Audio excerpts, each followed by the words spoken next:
This is the RK2020M. It's turned on. Do you know how I can tell you it's turned on? There's light bleed coming in at the top of the screen here. That's one of the no, it's not one of the less pleasing features of this thing, but it's one of the many annoyances of this thing. I was going to do a full review, show you all the things that it did well and that it did badly. But I'm now not going to, because I'm done with this thing. When it arrived, out of the box, it had a version of emulation on it that worked. I could play games on it.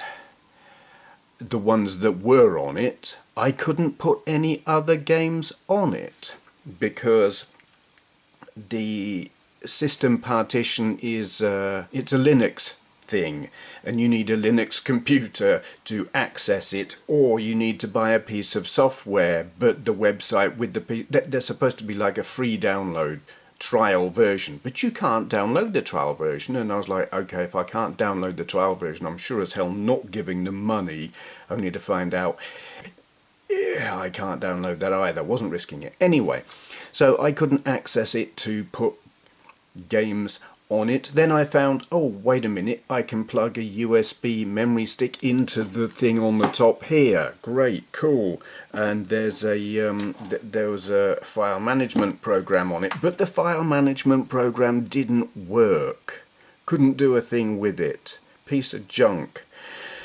So I was trying various different things, and the first thing I did next was download and install the new firmware, which, hey presto, it gave me a file manager that worked, and I was able to transfer games off of the USB stick onto the handheld. Great, I thought.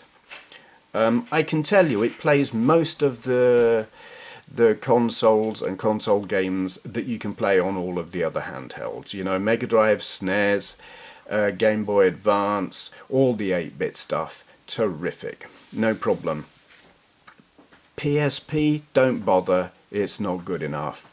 Dreamcast, well, yes, but I ran into problems because it wouldn't respond to the shoulder buttons, the triggers. Had to rejig the options on Crazy Taxi, so I could drive around, but I couldn't put it in reverse.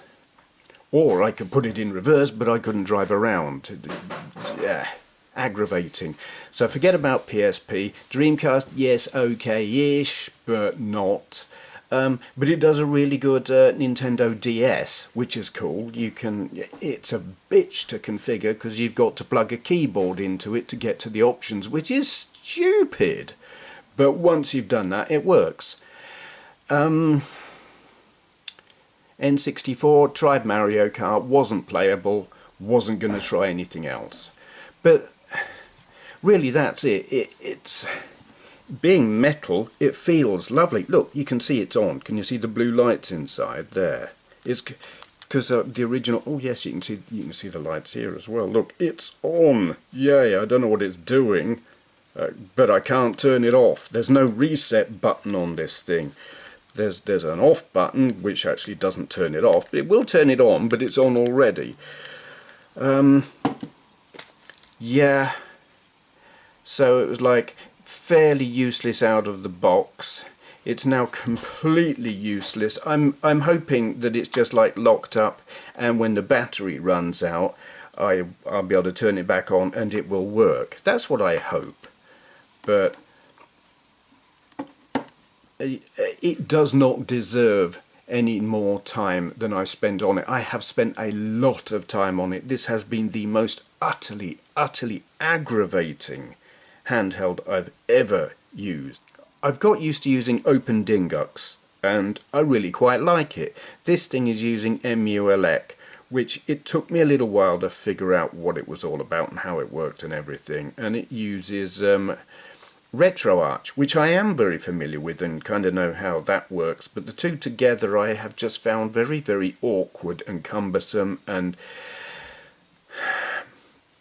it's combined, the two combined, it's just horrible. However, I've been nothing but aggravated by this thing, and this is it. This is all I'm going to show you. The performance, just basically, you'll have to go by my descriptions. DS is okay, Dreamcast okay-ish on some games, but really, I'm a person who likes to tinker. You know, I like most of the fun I get from these handhelds isn't from playing the games, it's from configuring them and setting them up and making them work and getting all the emulators figured out and working and games and everything on them all sorted and whatever. This thing, I have hated every moment of it. It's been a battle every step of the way, and now it's just gone, duh, I'm not working anymore. But I'm not going to turn off either. So, bollocks to it. Don't buy one of these, they're not worth the bother. There you are, my considered opinion. Sorry about that. My thanks and apologies to my supporters on Patreon, because it was with your money that I bought this. Honestly, I would say I wish I hadn't bothered, but no, it's been educational. It's good to be able to say to you, buy at your own risk. This thing is not well sorted. I don't know what the plastic ones are like, but this one here is not well sorted.